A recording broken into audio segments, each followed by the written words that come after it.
বেয়া কৰিছে, আপোনালোকৰ পৰা ইলিগেল কাম কৰাইছে। দুজন অসম আৰক্ষীৰ ওপৰত আক্ৰমণ হ'ল। সেই সময়ত পুলিচ ক'ত আছিলে? সেই সময়ত পুলিচ ক'ত আছিলে?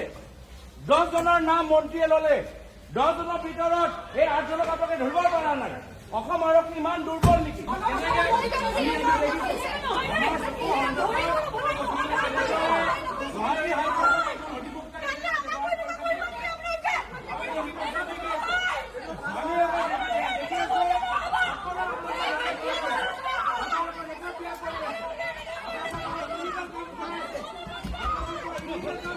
আপোনালোকৰ ট্ৰেক ৰেকৰ্ড বেয়া কৰিছে, আপোনালোকৰ পৰা ইলিগেল কাম কৰাইছে।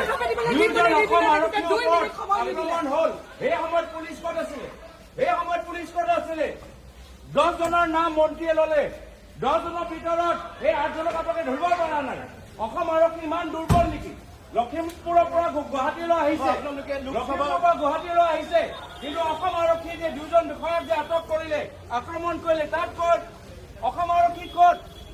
2 জনক যেতিয়া আক্ৰমণ কৰিলে, তেওঁলোকক ইউনিফৰ্ম কাঢ়ি লৈ গ'ল, তেওঁলোকৰ মেচিন গান ধৰি লৈ গ'ল, তেতিয়া অসম আৰক্ষী নাই। আপোনালোকৰ ৰেকৰ্ড বেয়া কৰি আছে, নিজক আপোনালোকে ৰাজনীতিকৰণ কৰি আছে, আপোনালোকৰ ৰাজনীতিকৰণ কৰি আছে। কি ক'ব এই মুহূৰ্তত? অসম পুলিচ মুৰ্দাবাদ। আজি মই কেন্দ্ৰীয় গৃহমন্ত্ৰী যিজন আজি দেৰগাঁৱত পুলিচ একাডেমী ইনগ্ৰেট কৰিবলৈ আহিছে, তেওঁক মই মাত্ৰ এটা চমু নমুনা দেখাবলৈ বিচাৰিছো যে অসম আৰক্ষীক কেনেদৰে বৰ্তমানৰ অসমৰ মুখ্যমন্ত্ৰী হিমন্ত বিশ্ব শৰ্মা ডাঙৰীয়া একদম ইলিগেল কাম তেওঁলোকৰ পৰা কৰাই আছে। অসম আৰক্ষীসকলক ৰাজনৈতিক অস্ত্ৰ দৰে ব্যৱহাৰ কৰি তেওঁলোকৰ ট্ৰেক ৰেকৰ্ড বেয়া কৰি আছে, তেওঁলোকৰ ফাইল বেয়া কৰি আছে, তেওঁলোকৰ প্ৰমোশ্যন হোৱা সুবিধাখিনি তাত তেওঁলোকে বাধা দি আছে, আৰু বাৰম্বাৰ মুখ্যমন্ত্ৰী মহোদয়ে কিছুমান নিৰ্দেশ দি অসম আৰক্ষী আৰু আমাৰ গুৱাহাটী ন্যায়ালয়ৰ মাজত সংঘাত হওক এই পৰ্যায়লৈ গৈ আছে। বাৰম্বাৰ গুৱাহাটী হাইকোৰ্টে, সুপ্ৰিম কোৰ্টে অসম আৰক্ষীক বাৰম্বাৰ নিৰ্দেশ দি আছে যে আপোনালোকে আইন উলংঘন নকৰিব, আপোনালোকে আইনটো ইলিগেলি ইণ্টাৰপ্ৰেট নকৰিব, বাৰম্বাৰ কঠোৰ নিৰ্দেশ দিয়ে গৈ আছে।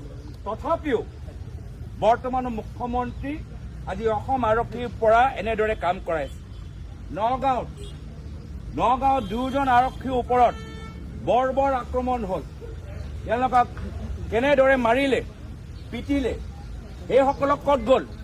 যিসকলৰ নাম অসমৰ মন্ত্ৰী পীযুষ হাজৰিকা ডাঙৰীয়া ল'লে, তাৰ ভিতৰত সেই 8জন মানুহ যিসকলে পুলিচক ধৰিছে, ডিঙিত এনেকে হাত দিছে, এনেকে পাঞ্চ কৰিছে, কিক কৰিছে, তেওঁলোকৰ মেচিন গান কাঢ়ি লৈ গৈছে, সেইসকলক অসম আৰক্ষী নধৰে কিয়?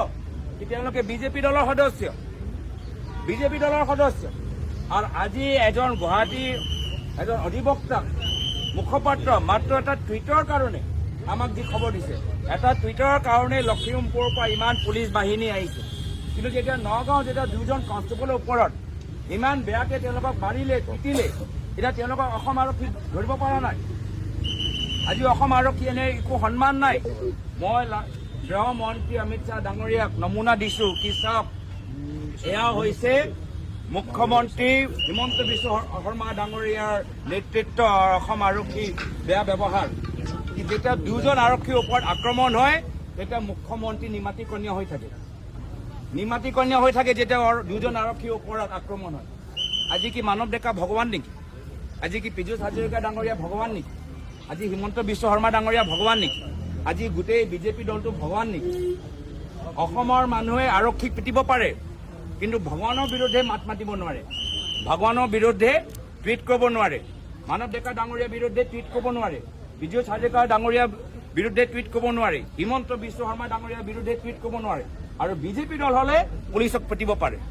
এয়া বাৰ্তা দিবলৈ বিচাৰিছে গৃহমন্ত্ৰী অমিত শ্বাহ ডাঙৰীয়া, এয়া বাৰ্তা দিবলৈ বিচাৰিছে মুখ্যমন্ত্ৰী, এয়া বাৰ্তা আজি অসম আৰক্ষী দিবলৈ বিচাৰিছে কি তোমালোকৰ 2জন সতীৰ্থসকলক বিজেপি দলে মাৰিব পাৰে, পিটিব পাৰে, যে তোমালোকে নিমাত হৈ থাকিবা।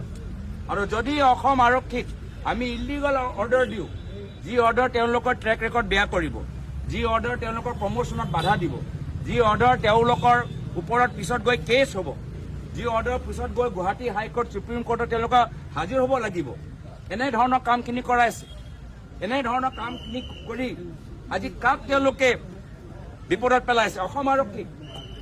মুখ্যমন্ত্ৰী হিমন্ত বিশ্ব শৰ্মা ডাঙৰীয়া এনেদৰে অসম আৰক্ষীক ব্যৱহাৰ কৰি অসম আৰক্ষীসকলক বিপদত পেলাই আছে। আৰু সেইকাৰণে আৰক্ষীসকলৰ আজি তেওঁলোকেও জানে যে তেওঁলোকৰ পৰা ইলিগেল কাম কৰাই আছে, কিন্তু তেওঁলোকে বাধ্য, তেওঁলোকে ক'ব পৰা নাই, কিন্তু আমি গম পাইছোঁ, আমি খবৰ পাইছোঁ। আজি সেইকাৰণে কেন্দ্ৰীয় গৃহমন্ত্ৰী অমিত শ্বাহ ডাঙৰীয়া আজি এইখিনি বাৰ্তা কওক, আপোনালোকৰ সতীৰ্থসকলক সোধক যে গৃহমন্ত্ৰী আপোনালোকে পুলিচ একাডেমী দেৰগাঁৱত এইখিনি কথা শিকাবলৈ গৈছে নেকি? কি বিজেপিয়ে ইলিগেল কাম কৰালে আপোনালোকে মানি থাকক, নিমাত হৈ থাকক, আৰু দুয়োজন সতীৰ্থৰ ওপৰত কোনোবা আক্ৰমণ কৰাৰ আগতে সুধিব লাগে যে আপোনালোকে বিজেপি নে বিজেপি নহয়, আৰু যদি বিজেপি হয় তেতিয়া নিমাত হৈ থাকিব লাগে। আপোনাক সেইটোৱে